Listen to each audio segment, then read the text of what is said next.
एक सब्जी का स्वभाव बताया गया कि इसमें विटामिन ये है, इसमें ये है, इसमें ये है, इसमें ये है। तो आपको ज्ञान क्या प्राप्त हुआ? बोले सब्जी का। उस ज्ञान का उपयोग क्या है? अब वो ज्ञान निरर्थक है अगर उसका कहीं न कहीं कर्म में विनियोग न किया जाए। देखा? तो जितने भी पदार्थ के ज्ञान हैं वो सब अंततः किस लिए हैं? आपको उसका कुछ करना है। अब इलेक्ट्रिसिटी का शोधन हुआ, बिजली पैदा हुई, अब किस लिए?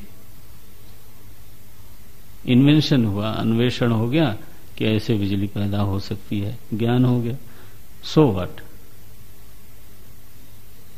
फिर आप उस बिजली का प्रयोग करो, पैदा करो, घर में प्रयोग करो। अच्छा ठीक है, घर में भी, सो व्हाट? किस लिए? इसलिए कि वो कहीं कहीं फैसिलिटेट करती है आपके कर्म को और अधिक सहारा देती है। तो अब रात को भी कर्म कर सकते हैं। और भी तरह की मशीनें खड़ी की जा सकती हैं। उससे क्या होगा? क्या होगा? आपकी कर्म शक्ति बढ़ गई। आप देखते हो? तो अंततः दो विद्या हो गई ना। एक हुई पदार्थ विद्या, एक हुई कर्म विद्या।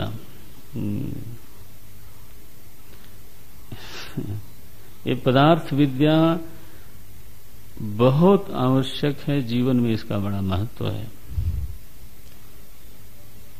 लेकिन कर्म विद्या से ज्यादा नहीं, कर्म विद्या प्रमुख है।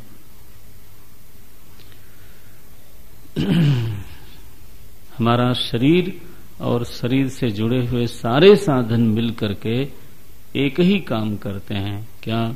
बोले कर्म का संपादन करते हैं। और क्या होता है? जब आप कारक गिनते हो तो कितने होते हैं? वो कारक 7 भी कोई कहता है, 6 भी कहता है, 8 भी कहते हैं लोग, संबोधन को मिला के। उसमें सारी दुनिया आ जाती है।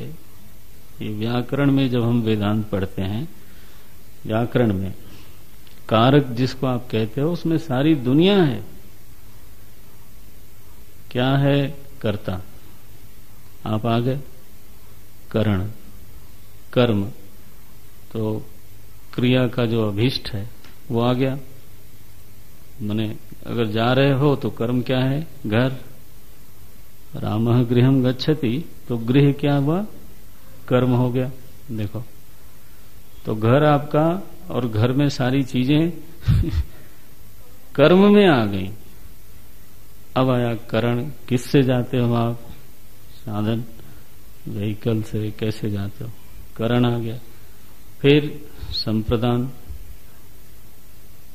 अपादान। कुछ चीजें आपके पास आ रही हैं, कुछ चीजें आपसे जा रही हैं। ठीक है? अधिकरण। और आप कहीं खड़े होके काम कर रहे हो, देश आया उसमें। बोलो सारी दुनिया आ गई महाराज। ध्यान दो, चिंतनशील होना चाहिए। क्या बचा? बोले संबंधी कुछ बच गए। संबंधी कदाचित करण में ही शामिल हो जाते हैं, कदाचित संप्रदान में शामिल हो जाते हैं, और कदाचित अपादान में। कुछ संबंध टूट गया, चला गया वो, तो क्या हुआ? ये अपादान। कोई संबंधी आया, क्या हुआ? संप्रदान हुआ। लेकिन चलो संबंध को अलग से भी मेंशन कर देते हैं। सारी दुनिया इस कारक में है। ये कोई छोटी बात है? ऋषि लोगों की मेधा है, वो बिना गंभीर हुए और सूक्ष्म हुए समझ नहीं आती कि कितनी बातों को उन्होंने ऐसे पिरो दिया है। तब माथा झुकता है कि यस, वो लोग शोध करने वाले थे। और कारक का प्रयोजन, कारक की परिभाषा क्या है? तो बोले कर्म का जो संपादक है उसको कारक कहते हैं। सारे कारक मिलके, आठों कारक मिलके करते क्या है? बोले कर्म का संपादन करते हैं। देखो ये हुआ ना। तो कर्म इतना महत्वपूर्ण घटक है जीवन में। उसकी विद्या क्या है? वह कर्म महान दुख का कारण हो सकता है, वह कर्म नरक का कारण हो सकता है, वह कर्म ऐसा भी हो सकता है जिसकी वजह से हमें ऐसा शरीर मिले जिसमें कीड़े पड़े हों। देखते हैं, आप हॉस्पिटल चले जाइए, आप देखें, ऐसा शरीर मिल सकता है तो जो निरंतर दुख का आश्रय बना हुआ है। ऐसी परिस्थिति मिल सकती है जिसमें निरंतर अपमान हो, पीड़ा हो, व्यथा हो, वेदना हो। ऐसा हो सकता है। वो अपने आप नहीं हुआ है, हमारे ही कर्मों का परिणाम है। और किसी के कर्म ऐसे हैं जो उसको यश देते हैं, मान देते हैं, सम्मान देते हैं, हर तरह का सुख देते हैं, उत्थान देते हैं। वह व्यक्ति लोगों की नजरों में श्रद्धास्पद होता है, उसके पास शक्तियां पूंजीभूत होती हैं, वह ब्रह्मलोक तक जा सकता है, स्वर्गलोक तक जा सकता है। आखिर व्यक्ति को उच्चतम स्थिति में ले जाने वाला भी कौन है? कर्म ही है, पदार्थ नहीं। हमारा घर ऐसा है और पड़ोसी का घर वैसा है। अरे भाई, दोनों के घर में तो सीमेंट लगा है, बालू लगी है, लोहा, लकड़ी, ईंट, फिर दोनों का घर अलग अलग क्यों है? पदार्थ घर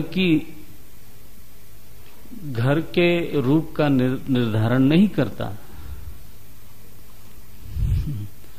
घर के रूप का निर्धारण कौन करता है? कर्म। सीमेंट से मत पूछना कि आप कैसे बनोगे, अरे आप जैसा बनाओगे वो बनेगा।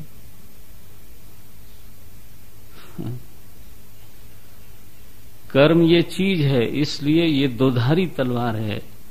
आप तो विद्यार्थी हो, आपको तो 200% ध्यान रखना चाहिए।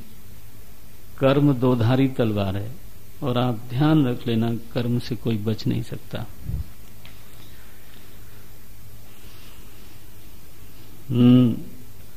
इस भूल में, इस भ्रम में कभी पड़ना नहीं। आप वो तो पड़ जाती है। युग नया पुराना होता नहीं, कुछ नहीं होता। भगवान की सृष्टि है, वो जैसी थी वैसी है, चलती है। पहले भी दुर्योधन थे, अब भी हैं। पहले भी शकुनी थे, अब भी हैं। और पहले भी युधिष्ठिर हैं, अब भी कुछ हैं।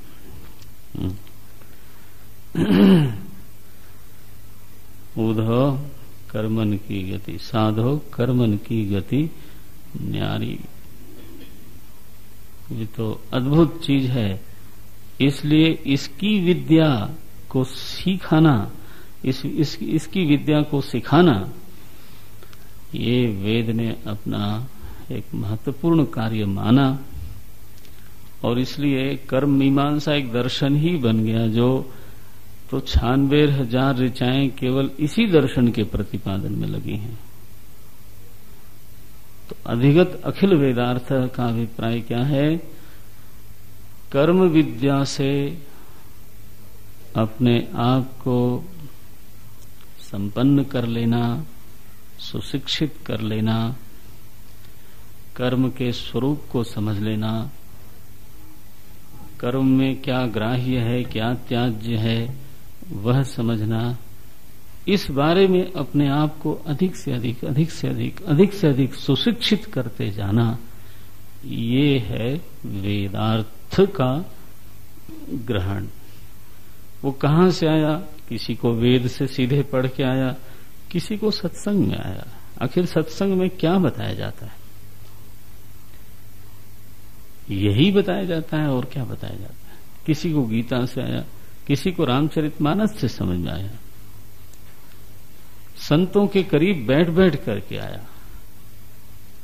चाहे जिस भाषा में और जिस रीति से आया हो, अगर आपको कर्म विद्या मालूम है तो कोई इतना दावा नहीं कर सकता, क्योंकि गहना कर्मणों गति ही।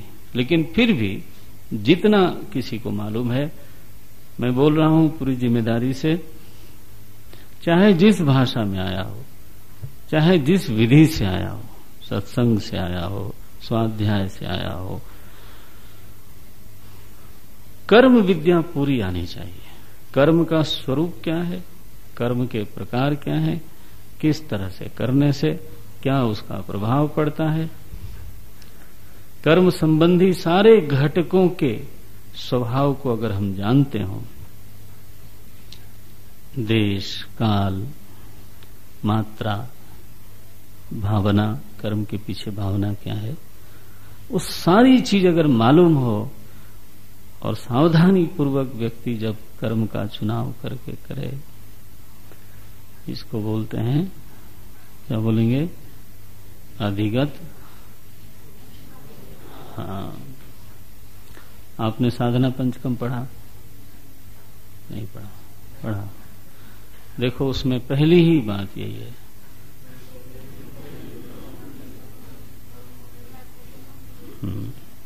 बस तो उसको थोड़ा गहराई से समझ लेना।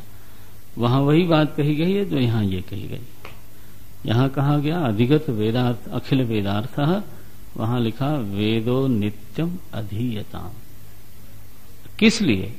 अब मैं तो वेद जानता ही नहीं, कैसे पढ़ूं, तो मैं तो पहले ही फेल हो गया। नहीं, उसका मतलब नहीं है।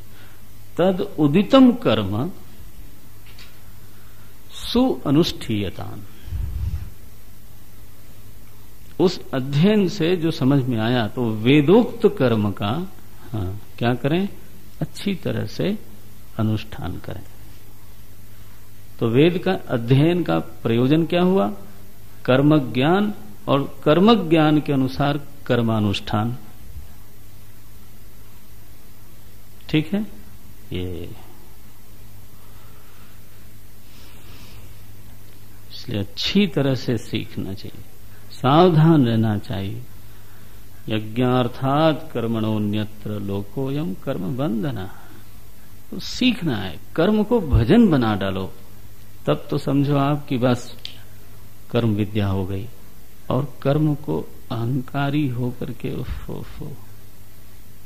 ये सबसे बड़ी मूर्खता है, अपने अहंकार को है ना। अच्छा भाई, अधिगत अखिल वेदार्थ तो हो गया, समझ में आ गया होगा, ऐसी आशा करता हूं। अखिल वेदार्थ का अभिप्राय है कर्म संबंधी अधिकतम ज्ञान प्राप्त किया, स्वाध्याय से, सत्संग से, रामायण से, भगवद गीता से, महाभारत से, भागवत जी से। तो वेदार्थ माने ये सब ग्रंथ उसी का उपबृंहण है। अच्छा, अब ज्ञान तो हो गया मानो। इसके बाद फिर बोले अनुष्ठानेन साधन चतुष्टय संपन्ना। पहला तो हुआ कर्म ज्ञान, अब हुआ अनुष्ठान। तदुदितम कर्म सुअनुष्ठीयताम, तो यहां अनुष्ठानेन आया। अनुष्ठान करने से, तो क्या अनुष्ठान करना है, बोले 6 प्रकार के कुल कर्म होते हैं।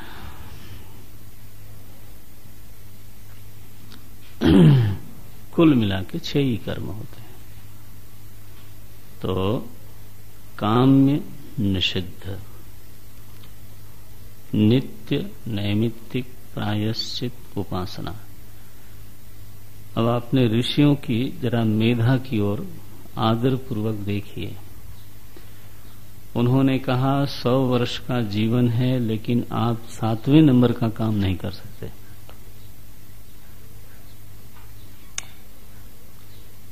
देखते हो, मनुष्य चाहे जितनी पलटी मारे, लेकिन यही 6 कर्म हैं उसके लिए।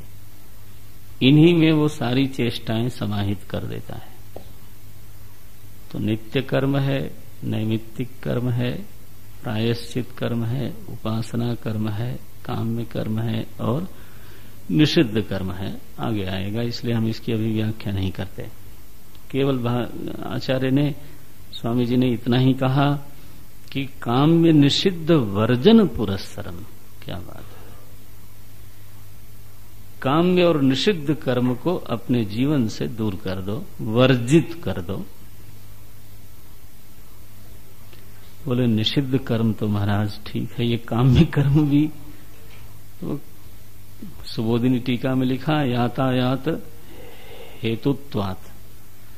बोले यातायात हेतुत्वात्, आखिर काम्य कर्म भी यातायात का हेतु है गमनागमन का हेतु है। एक नया शब्द बनाया उन्होंने। और इसलिए ये भी जिज्ञासु के लिए तो अभीष्ट नहीं है। तो काम्य निषिद्ध वर्जन पुरस्सरम, 2 कर्म तो छोड़ ही दीजिए और 4 कर्मों को अच्छी तरह से अनुष्ठान करिए। क्या है वो? बोले नित्य, नैमित्तिक, प्रायश्चित, उपासना। बढ़िया। काम्य निषिद्ध वर्जन पुरस्सरम नित्य नैमित्तिक प्रायश्चित्तोपासना अनुष्ठानेन। इन 4 कर्मों का ठीक ठीक अनुष्ठान करने से क्या होगा? बोले आपकी सफाई हो जाएगी, धुलाई भी हो जाएगी और कपड़ा प्रेस हो जाएगा बिल्कुल चमाचम, निर्गत निखिल कलमशतया। आहा, निर्गत सुंदर है ना, साबुन लगाया ना तो मैल निर्गत निर्गत निखिल। इसलिए मैंने कहा क्या बाजार भाव है साधन चतुष्टय का कितने रुपए किलो मिलती है? बोले कुछ नहीं मिलती है, कोई बाजार में मिलने वाली चीज नहीं है जी ये तो अनुष्ठान ही ना, ऐसा करने से ही सिद्ध होगा। निर्गत निखिल कलमशतया, जो हमारे चित्त में कालुष्य है, कलिल है, कीचड़ है ना। शंकराचार्य जी महाराज ने कलिल शब्द का अर्थ करते हुए लिखा कि कलमश हमारे भीतर की उस मलिनता को बोलते हैं जिसके दबाव में आकर के व्यक्ति सत्कर्म को जानते हुए भी नहीं करता है और दुष्कर्म को जानते हुए भी कर देता है आप समझते हो? वो टेंडेंसीज जो हमारे भीतर प्रवृत्तियां हैं, जिनके दबाव में आके, जिनकी प्रेरणा से तो मनुष्य मलिन कर्म की ओर प्रवृत्त होता है जानते हुए भी, और शुभ्र कर्म की ओर प्रवृत्त नहीं होता जानते हुए भी। उसको कोई रोक थोड़ो रहा है, लेकिन अब कोई तो रोक रहा है, बाहर न सही तो भीतर ही भीतर ही रोक दो। कलिलम, कभी तो विरोधी संस्कार होते हैं और कभी तमस होता है। विरोधी संस्कार तो नहीं है, लेकिन क्या है? तमस है, आलस है, क्या करना चलता है यार। अरे क्या यार, मनुष्य का जन्म मिला है। भगवान ने कहा निर्द्वंद्व नित्य सत्वस्थ, और हम लोग कदाचित सत्वस्थ भवामी, प्रायण नित्य तमसस्थ। ऐसा तो नहीं होना चाहिए। रजसस्थ, ऐसा तो नहीं होना चाहिए। इसको निर्गत निखिल कलमशतया, माने धर्माचरण से, कर्म के शुभ्र अनुष्ठान से धीरे धीरे धीरे धीरे समय लगता है, लेकिन व्यक्ति भीतर तक निर्मल हो जाता है, उसकी प्रवृत्तियां भी बदल जाती हैं, ऐसे शुभ्र संस्कारों का स्वामी हो जाता है कि जिनके प्रेरणा से वो शुभ्र कर्म ही करता है और मलिन कर्म की ओर उसकी इच्छा नहीं होती है। किसी की अगर निंदा शुरू हो, क्या बात करनी, शांति रखो। दूसरी तरफ जब कभी मलिन संस्कार होता है तो निंदा में ही मजा आता है। एक व्यंग लिखा हमारे किस हिंदी साहित्यकार ने, निंदा रस। बोले उसमें नवरस कवियों ने कहा था, बाद में भूल गए तो 10वां रस भी ले लिया, वात्सल्य रस। हम कहते हैं एकादशी करो, एक और रस है बड़ा सुंदर, क्या है वो? निंदा रस। बोले इसमें सह अस्तित्व की भावना होती है, को एग्जिस्टेंस। सह अस्तित्व का ट्रांसलेशन है को एग्जिस्ट। दो आदमी मिलकर के तीसरे की निंदा करते हैं जो वहां नहीं होता, तो सह अस्तित्व की भावना से ओतप्रोत होकर के तो घंटे बीत जाते हैं मिनटों में। आप इसको रस क्यों नहीं मानते? देखो क्या करें, ये सारी मलिनताएं है ना, निर्गत निकल जाएं और चित्त इतना निर्मल हो कि उसमें मलिनता सहन न हो। बस शुभ्र कर्म का ही अनुष्ठान हो, जब भी हो तो शुभ्र वाणी प्रकट हो, शुभ्र आचरण जीवन में प्रतिष्ठित हो जाए, सिद्ध हो जाए, ऐसा तो निर्मल जीवन हो जाए। क्या बोलते हैं?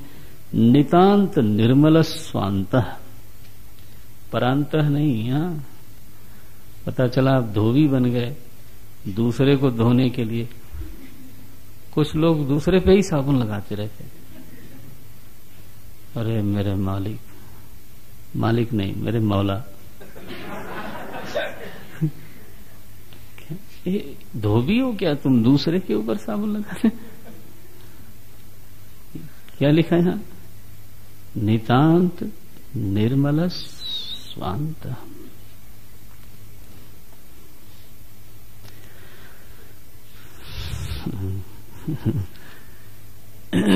अच्छा है, कबीर ने कहा ऐसे धोबियों को घर में बसाना चाहिए। इंदक नियरे राखिए आंगन कुटी छुपाए। बड़ा कठिन है, वैसे आसान नहीं है। कुटी तो मैं उजाड़ने की कोशिश, क्या बताऊं, कष्ट होता है ना। इसलिए बहुत बड़े महात्मा लोग ऐसा कर सकते हैं कि उसको आंगन में ही कुटिया बनवा दें। बड़ा मुश्किल है, और वो रोज अभिषेक करता रहे। लेकिन उन्होंने कहा कि बिना साबुन और पानी के ही निर्मल करे सुहाए, तो साफाई हो जाती है, जरा बढ़िया हो जाता है। ना ना ना, ऐसा सब नहीं करना चाहिए। नितांत निर्मल स्वांत साधन चतुष्टय संपन्न प्रमाता। निर्मल अंतःकरण में ही साधन के चारों अंग स्वतः सिद्ध हो जाते हैं। अलंकार की तरह, भूषण की तरह वह व्यक्ति शोभाए, भूषण भूषित जैसे कोई व्यक्ति शोभायमान हो, वैसे साधन चतुष्टय से भूषित होकर के, विभूषित होकर के यह विद्यार्थी शोभायमान होता है, विभ्राजमान होता है। प्रक्रिया क्या हुई? धर्मानुष्ठानेन। अब इसमें प्रश्न आया कि महाराज आपने 6 कर्मों का वर्णन कर दिया धीरे से, और हमें तो एक भी मालूम नहीं। काम में निषिद्ध मालूम हो तब तो उसका तिरस्कार करें, तो ये कर्म क्या हैं? अब देखो क्या विचार की प्रौढ़ता देखो आप। एक विचार किस तरह से विकसित होता है। कई बार हम लोग देखते हैं गोल गोल घूमते हुए पता ही नहीं चलता है कि कहाँ से शुरू हुआ, किधर जा रहा है, किधर जाके समाप्त होगा। तो there has to be thought development. तो बोले क्या है ये काम्यादि कर्म? तो बोले हम बताते हैं। काम्यानि स्वर्गादिष्ट साधनानि ज्योतिष्टोमादीनि निषिद्धानि नरकादि अनिष्ट साधनानि ब्राह्मण हननादीनि नित्यानि अकरणे प्रत्यवाय साधनानि संध्या वंदनादीनि नैमित्तिकानि पुत्र जन्मादि अनुबंधीनि जातेष्ट्यादीनि प्रायश्चित्तानि पापक्षय साधनानि चान्द्रायणादीनि उपासनानि सगुण ब्रह्म विषय मानस व्यापार रूपाणि शाण्डिल्य विद्यादीनि काम्यानि स्वर्गादि इष्ट साधनानि ज्योतिष्टोमादीनि निषिद्धानि नरकादि अनिष्ट साधनानि ब्राह्मण हननादीनि नित्यानि अकरणे प्रत्यवाय साधनानि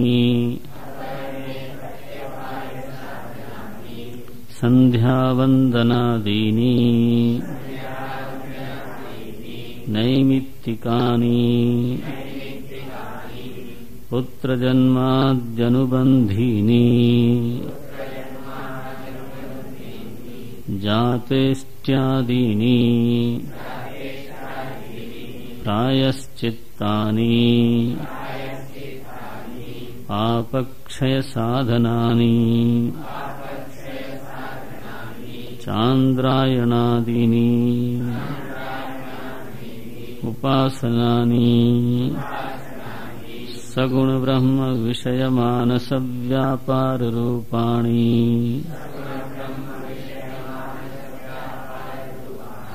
शाण्डिल्य विद्यादीनि।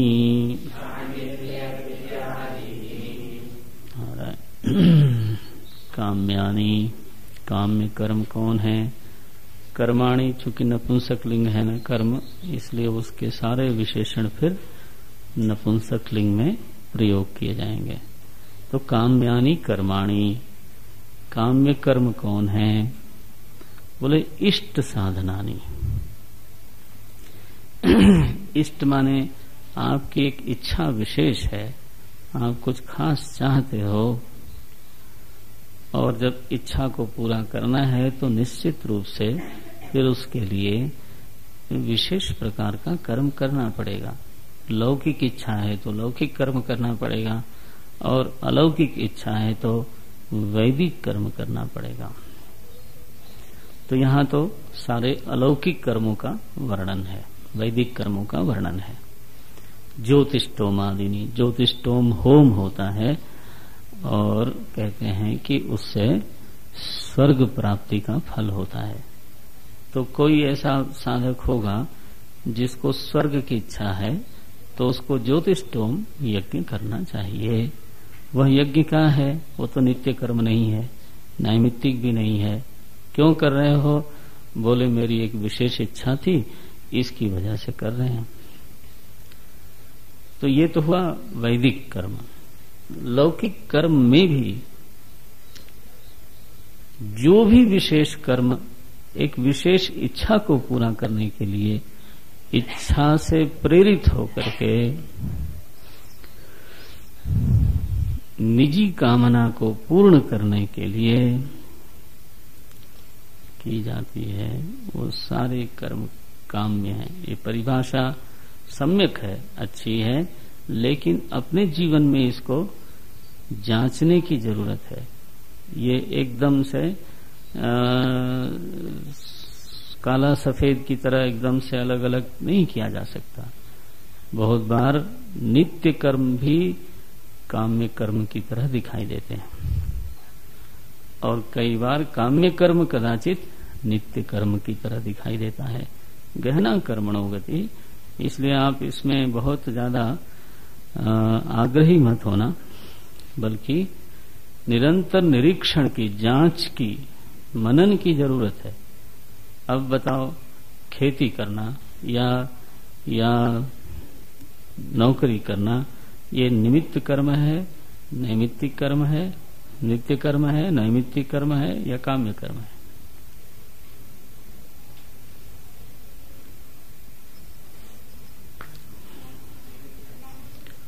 नैमित्तिक कर्म की प्रकृति ये होती है कि वो कभी कभी किया जाता है। एक आपके मनन के लिए मसाला दे रहा हूं, तो अपनी बुद्धि चलाना सीखो। कब चलाओगे? It's not that simple, black and white.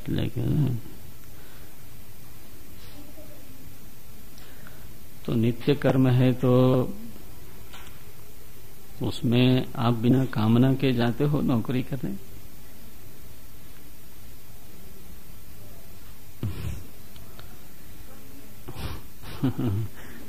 हाँ, वो भी ठीक है, छोड़ो, धीरे धीरे बोल देंगे, उसमें क्या।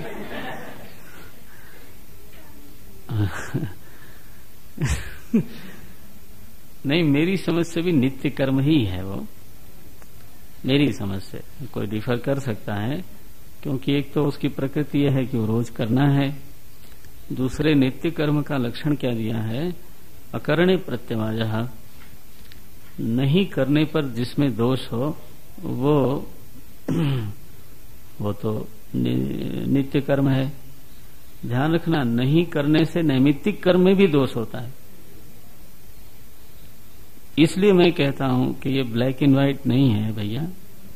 इसको आप मनन मंथन करके, जांच करके ठीक ठिकाने लगाओ अपने जीवन में। इसी को अधिगत अखिल वेदार्थ कहते हैं। इसलिए जानने की जरूरत होती है। अपने ही करते हुए कर्म को जानना चाहिए कि क्या है ये, शास्त्रीय भाषा में इसको क्या बोलेंगे।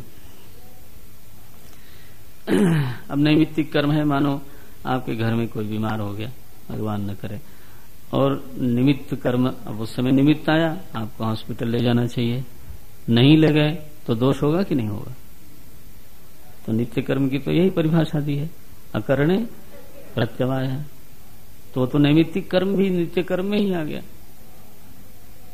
नहीं आया, क्योंकि जैसे बोला था, नैमित्तिक कर्म कभी कभी होता है, नित्य कर्म रोज करना है। ब्लैक एंड व्हाइट करना है तो ऐसा बोलते हैं, जैसे ब्रश करना ये नित्य कर्म है। नहीं करने से आप वेदांती हो जाओगे पक्का। दांत नहीं रहेगा, दांत नहीं रहा तो वेदांती हो गए। इतना कोई पढ़ने की ज्यादा जरूरत नहीं है वेदांती होने की। मैंने गुजरात में वेदांती बोला तो बोले बे माने दो होता है, तो दो दांत बचे उसको वेदांती बोलते हैं।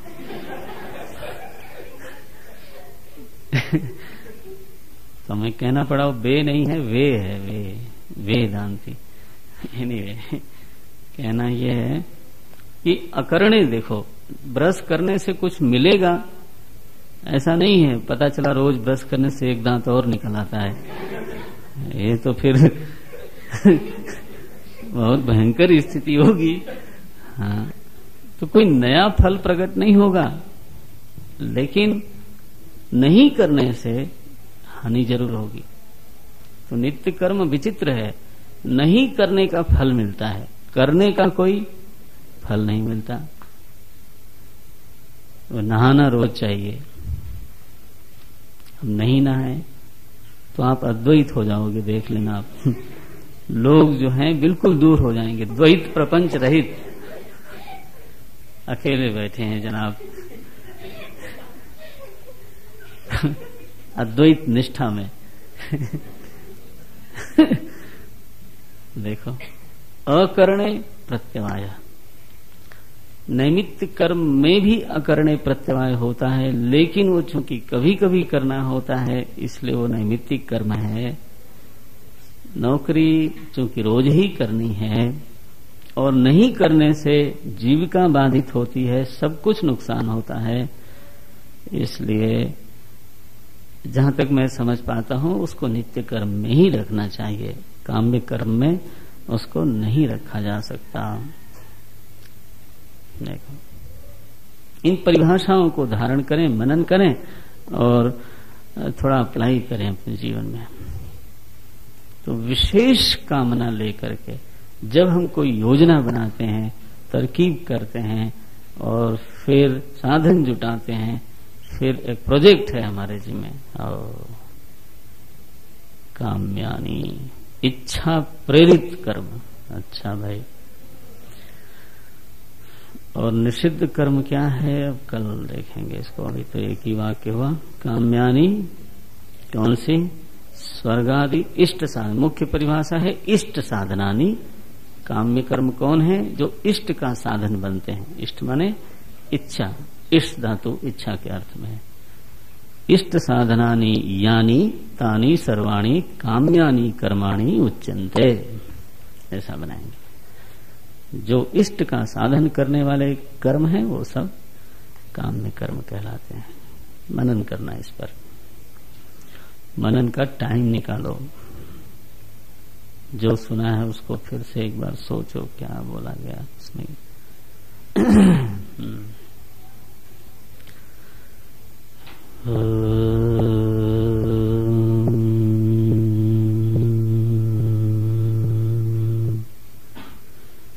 पूर्णमदः पूर्णमिदं पूर्णात् पूर्णमुदच्यते पूर्णस्य पूर्णमादाय पूर्णमेवावशिष्यते। ओम शांति शांति शांति। हरि ओम। श्री गुरुभ्यो नमः। हरि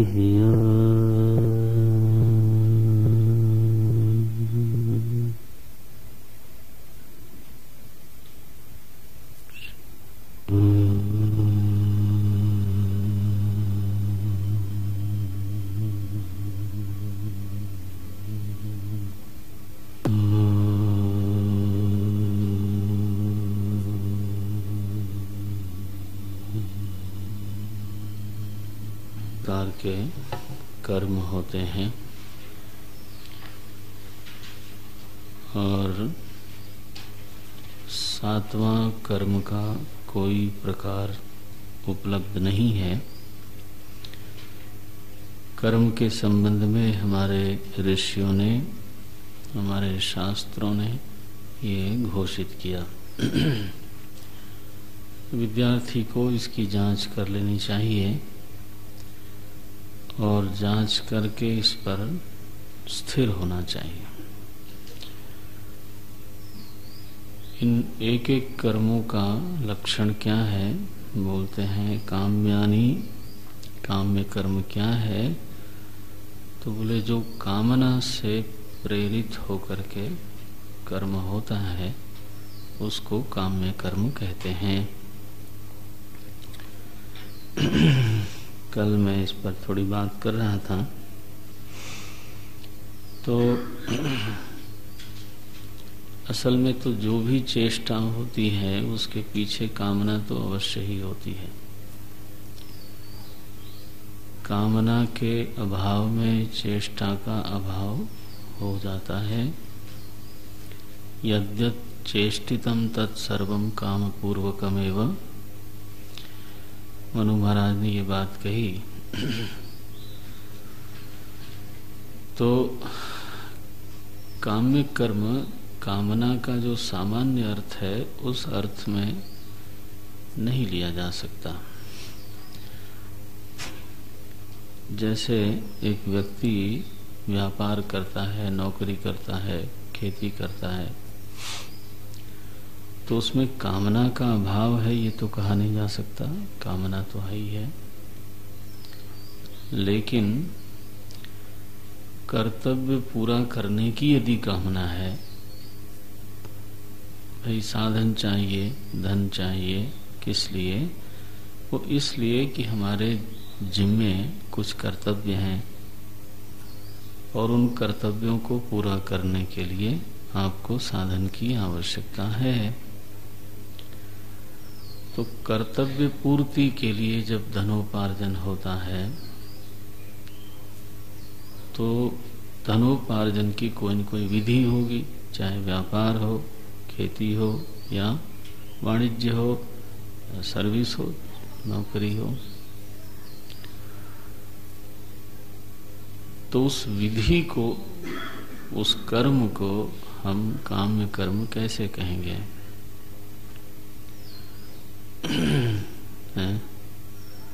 क्योंकि मूल में क्या भावना है कि मुझे धन चाहिए, ठीक है।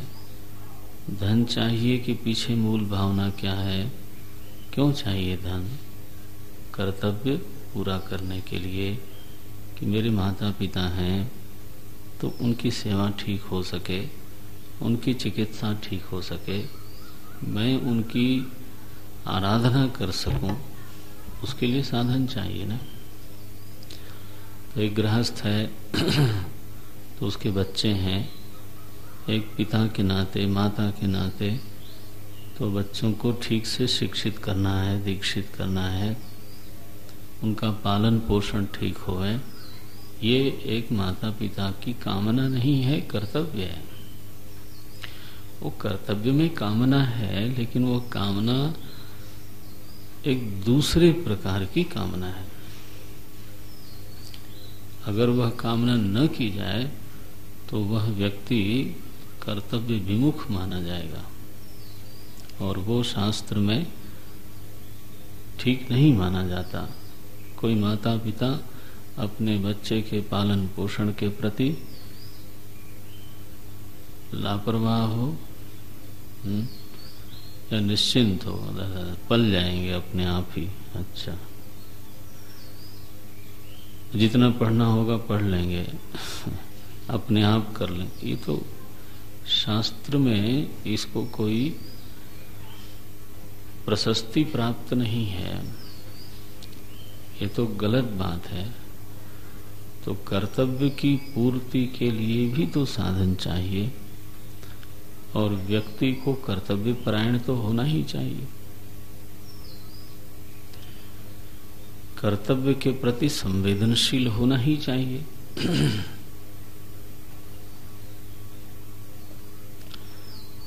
कर्तव्य पूर्ति के लिए साधन चाहिए, साधन के लिए कोई न कोई जरिया चाहिए, माध्यम चाहिए, है ना। तब तो साधन आवेंगे, चाहे वाणिज्य हो, नौकरी हो, खेती हो, कोई न कोई तरीका होगा जहां से तो साधन प्राप्त होंगे, धन प्राप्त होगा। तो वह जो नियमित तरीका है उसको हम काम्य कर्म नहीं कह सकते। हालांकि उसमें कामना शामिल है। हम अपने बच्चे को बेहतर वेशभूषा पहनाना चाहते हैं, बेहतर स्कूल में भेजना चाहते हैं, माता पिता को ज्यादा अच्छी तरह से रखना चाहते हैं, कामना तो है।